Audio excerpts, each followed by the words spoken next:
At the bamboo forest behind the village, several villagers and police officers gathered to search for Sue, who had been missing since early yesterday morning.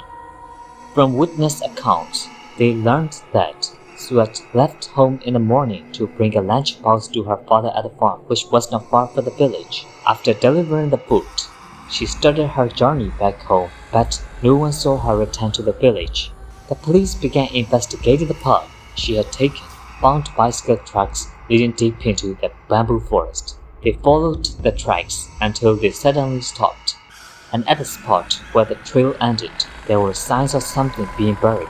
They carefully dug into the ground, only to be shocked by what they uncovered. Before them was the upper half of Sue's body. Her lower half had been cleanly severed and was missing without a trace. A red protective cloth was placed on her forehead, believed to be part of a ritual to seal her spirit.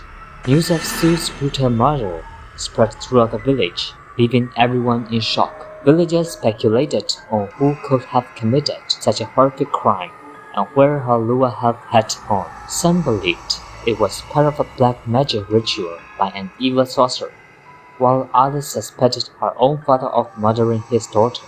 Later that same afternoon, Sue's father rushed to the village headsman's house to speak with Grace, the headman's daughter, and Sue's close friend. The two were inseparable, often going places together, so Sue's father hoped Grace might know something he didn't. Grace, do you know if Sue had been seeing anyone? Was she in a relationship? Sue's father asked. No, uncle, she didn't have a boyfriend, but there was Thor, who used to court her. Grace replied. Thor, the Mac's nephew? Yes, but Uncle Sir, please don't suspect Thor. He could never have done something like this, Grace said, trying to reassure him. Despite her words, Sue's father decided to go to the temple to confront Thor directly. When he arrived, they spoke, and Thor admitted he had once tried to woo Sue, but was rejected. However, he bore no ill will towards her and had accepted her decision. In fact, Thor had been trying to find clues about the murderer himself. Sue's father, though, remained suspicious. So, where were you the day Sue disappeared? I was at the temple helping with the merch-making event all day, Thor explained. I don't believe you, Sue's father shouted angrily. Oh, uncle, that was the day of the merch-making ceremony. Everyone was there to help at the temple, Thor replied, growing frustrated. What about you, uncle? What are you doing at the farm all along the day your daughter was killed?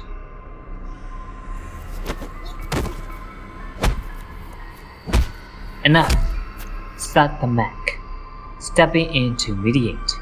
Thor was with me the entire day. He didn't harm anyone. Grace, who had followed Sue's father to make sure he didn't harm Thor, arrived just in time to witness the scene. Thor, are you alright? She asked, concerned. I'm fine. What I want now is to find the monster that did this to Sue. Me too, Grace replied solemnly. One night, 3 days after Sue's death, the village headman was riding his motorcycle back from the farm. As he passed by the bamboo forest where the incident had occurred, the air suddenly turned cold, sending a chill down his spine. The wind howled through the bamboo, making an eerie, whistling sound. He noticed the faint smell of something rotten carried on the wind. Out of nowhere, the bamboo branches creaked loudly, making him turn to look. What he saw made his heart leap into his throat. The upper half of Sue's body was clawing its way towards him, running alongside his motorcycle. He twisted the throttle, speeding up as fast as he could, but the ghostly figure kept pace, her anguished moans echoing through the night. The headman kept his eyes forward, not daring to look back as he fled through the darkness. That same night, it wasn't just the headman who encountered Sue's vengeful spirit. Throughout the village, dogs howled and barked relentlessly as her ghost wandered the streets, clawing her way along the ground. She eventually stopped in front of her own house and began to cry loudly, refusing to stop. Sue's father, who had been woken by the sound of the dogs, opened his window and saw the ghost of his daughter. Tears filled his eyes. "Sue, my dear, please don't haunt the villagers like this. Go after the one who hurt you. I'll help you bring them to justice, I promise." The next morning, the entire village was abuzz with stories of Sue's ghost. Almost everyone who had woken in the night had encountered her spirit in one form or another. Thor, upon hearing this, felt immense sorrow for Sue and wanted to find her killer quickly so her spirit could finally rest in peace. He began questioning the villagers who lived near Sue's house, asking if anyone had seen a stranger around the time she went missing. Most people said they hadn't noticed anything unusual, except for Athena, an elderly neighbor of Sue. I didn't see any strangers, no. But I just see Grace riding her bicycle after Sue that day, Athena revealed. Thor's suspicions grew. Why had Grace never mentioned following Sue that day? He decided to go to Grace's house to investigate. When he arrived, the front door was locked and no one seemed to be home. Undeterred, Thor walked around to the back of the house, where he found a small storage room. Inside, he noticed something covered with a red cloth. He carefully peeled back the cloth to reveal a large ceremonial knife, stained with dried blood. He glanced back at the red cloth. It was the same type of yantra used to see Sue's spirit. His heart sank as he hurried away from the scene. Thor immediately went to Sue's father, explaining what he had found. Together, they gathered as much evidence as possible before reporting it to the police.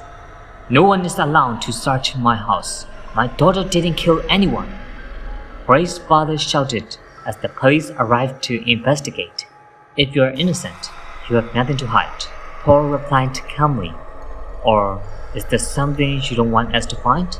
"Stop it, father," Grace said softly as she stepped forward, tears streaming down her face. "I'm the one who killed Sue." She confessed that she had murdered Sue out of jealousy, unable to bear the fact that she liked Sue more than her. On the day Sue disappeared, Grace had followed her and killed her friend in cold blood. The villagers were in disbelief. How could Grace have done this on her own?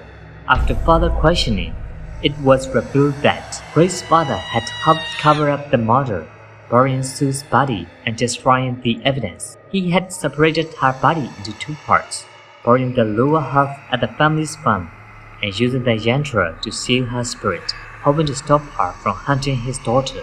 But in the end, nothing could stop Sue's vengeful ghost. Hunted by God and tormented by Sue's spirit every night, Grace finally broke down and confessed, ready to face the consequences of her actions. Both she and her father were arrested and brought to justice. The villagers were deeply saddened by the tragic events, and Sue's spirit, after receiving justice, was never seen again. And that's the end of the story of the vengeful half-body ghost. You can watch more videos on our channel. The recommended videos and playlists now showing. Don't forget to leave a comment. Our admin reads everyone. Lastly, remember to like and subscribe to our channel so you won't miss our future videos and to support us in making more. Thank you for watching till the end.